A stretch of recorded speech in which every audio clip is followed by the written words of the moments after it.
जैन बच्चों, इस समय आप लोग महामना इंस्टीट्यूट के यूट्यूब चैनल से जुड़े हुए हैं और इस चैनल में मैं आप सबका स्वागत करता हूं। आज से हम लोग class 9th mathematics Hindi medium NCERT book के 13th चैप्टर पृष्ठीय क्षेत्रफल और आयतन यानी सरफेस एरिया एंड वॉल्यूम के एक प्रश्नावली 13.1 के प्रश्न संख्या 3 को हम देखने जा रहे हैं। देखें प्रश्न संख्या 3 में क्या दिया हुआ है। धातु की एक गेंद है, तो गेंद गोलाकार होती है। धातु की एक गेंद जिसका व्यास यानी डायामीटर 4.2 सेंटीमीटर दिया हुआ है। जब इसका हाफ कर देंगे तो त्रिज्या हो जाएगी, तो त्रिज्या r इक्वल टू इसका हाफ कर देंगे 2.1 सेंटीमीटर हो जाएगा। ये हो गया 2.1 सेंटीमीटर। इस धातु का घनत्व जानते हैं, घनत्व को रो से प्रदर्शित करते हैं, घनत्व रो होता है। तो इस धातु का जो घनत्व है वह 8.9 ग्राम पर सेंटीमीटर क्यूब है। तो इस गेंद का द्रव्यमान ज्ञात कीजिए। द्रव्यमान यम ज्ञात करना है।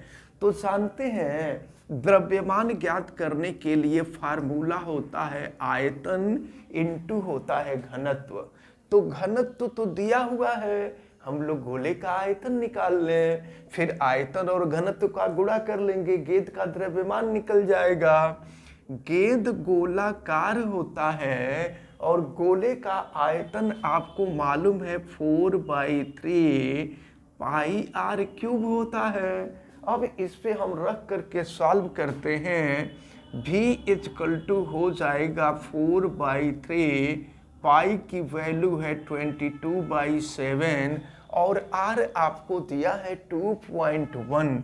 क्यूब कर दीजिए 2.1 इंटू 2.1 इंटू 2.1। चलिए फिर देखते हैं। अच्छा देखिए 7 से अगर इसको कटा दें तो 7 तरीके 21 हो जाएगा, 0.3 हो जाएगा और 3 से इसको कटा देंगे तो 0.1 हो जाएगा। अब जरा ध्यान पूर्वक देखें। अब यहाँ 4 में पहले हम 22 का गुणा कर दें तो ये हो जाएगा आपका 88 और फिर ये है 0.1 और सुनिए 88 में 0.1 का गुणा कर देना तो 8.8 हो जाएगा और फिर 21 में 21 का गुणा करेंगे 441 हो जाएगा। तो 441, लेकिन दशमलव के 2 अंक होंगे तो ये 4.41 हो जाएगा। अब इसके बाद इन दोनों का हम गुणा करेंगे तो ये आयतन निकलेगा और फिर इसके बाद इसका घनत्व से गुणा करेंगे।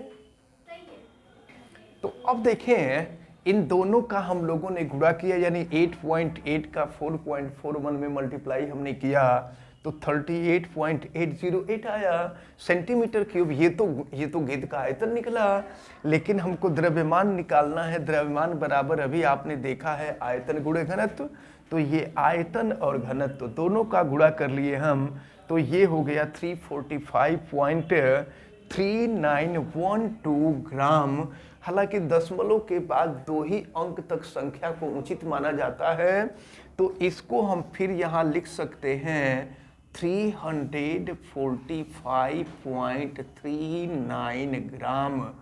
तो ये क्वेश्चन नंबर 3 रहा, यानी गेंद का द्रव्यमान हम लोगों को ज्ञात हुआ। अब इसके बाद हम लोग क्वेश्चन नंबर 4 को देखेंगे। देखते हैं क्वेश्चन नंबर 4 को।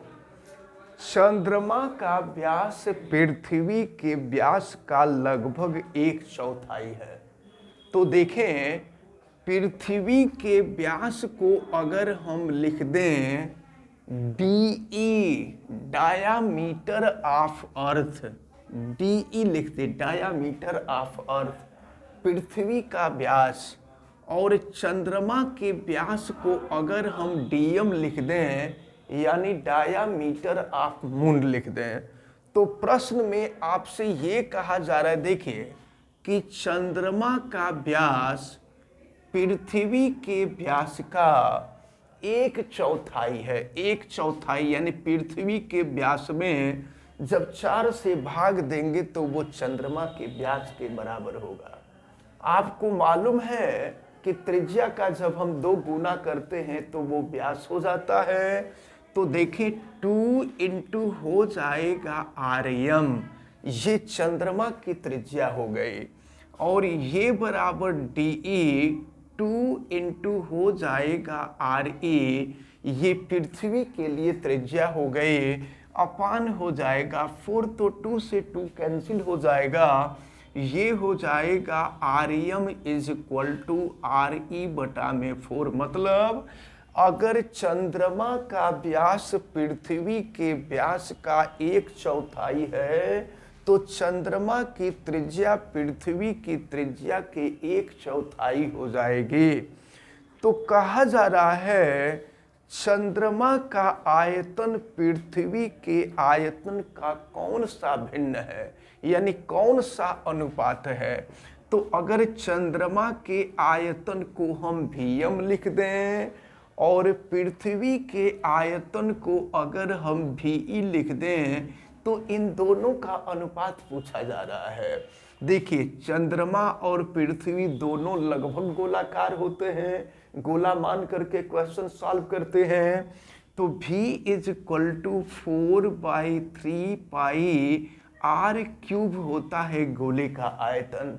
अब अगर हम चंद्रमा के लिए निकालें तो यहाँ आर्यम हो जाएगा, और अगर हम पृथ्वी के लिए निकालें तो ये हो जाएगा 4/3 पाई, और ये हो जाएगा re³। अब देखिए Vm और Ve का अनुपात आपसे पूछा जा रहा है। पृथ्वी का चंद्रमा का आयतन और पृथ्वी के आयतन का अनुपात आपसे पूछा जा रहा है।